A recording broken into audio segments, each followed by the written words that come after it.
What's up? I'm Pastor Mattie Ice with Running Water Events, and I live in Saipan. And I wanted to give you a special message from my office. And as a guy who works on videos, I'm out and about, and someone who gets the opportunity, thanks to this coronavirus, to teach afar and not be in the classroom for Saipan Community School, my office can be wherever I want to be, wherever I can think, wherever I can pray, wherever I can go. And today, I'm in a cave somewhere in the middle of, I don't know, nowhere, just close to what's called Cowtown here in Saipan. I call this now Teacup Cave. Found some little teacup things down in the bottom over there. So I guess that's what it's called. So today, I wanted to give you a special message for my friends at New Home General Baptist Church in Poplar Bluff, Missouri. During this time of the virus pandemic, a lot of us can feel like we are living in a cave. A lot of us might be cooped up in our living room, or we're stuck in our bedroom.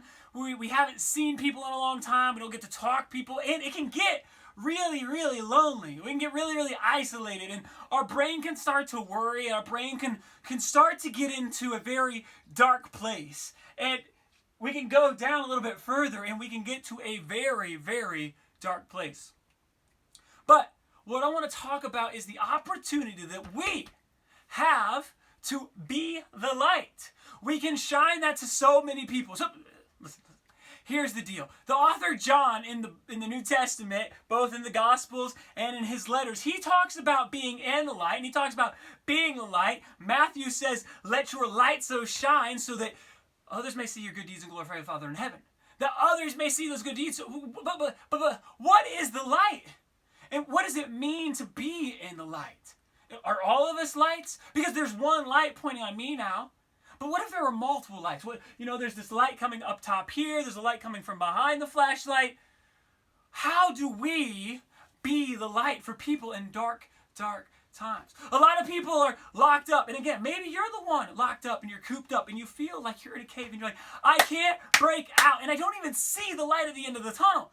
Yeah, I know in Missouri, the government, the officials are saying, okay, we're going to go through this multiple phase process, and beginning very, very soon, we are going to start opening up things. And maybe we get together at some capacity and some sort of numbers. Yeah, we'll still have our masks on, and yeah, we'll still be wearing gloves and washing our hands 100 times a day. But there's a little bit of light. And so we can be that little bit of light for people in this time of isolation. Let me give you some examples. What does it mean to be that little bit of light for people? Maybe you could write a card. You could send them a letter. You could send them a video. You could just call them. You could video chat them. Now, these are all technology or using the United States Postal Office. But you could also do other things. You can just put a basket on their door and knock, knock, knock, and leave. And I know many years ago, that would have been looked down upon and called door knock ditch. But now, it could be something that is really, really good. Or you could just pull into their driveway and honk a whole bunch and wave from the driveway. Use your creativity. The internet is full of ideas of how you could be the light to those people in the darkness. Maybe get a megaphone and stick it out your window and yell at them. They might think they're a cop and getting arrested. But instead, you're giving them freedom. Because our words provide freedom and they provide life. I think about when Joseph, after he had that Technicolor dream coat and they threw him into the pit. Why did they throw him into the pit? Well, they threw him into the pit because his brother Reuben looked at the other brothers who wanted to kill Joseph because the father loved him. They wanted to kill him, not just throw him in a pit, not just put him in a cave of isolation. They wanted to kill him. But instead, Reuben used his mouth and set Joseph free. Yeah, Joseph still had to go into slavery. Yeah, Joseph still had to go to Egypt. Yeah, Joseph.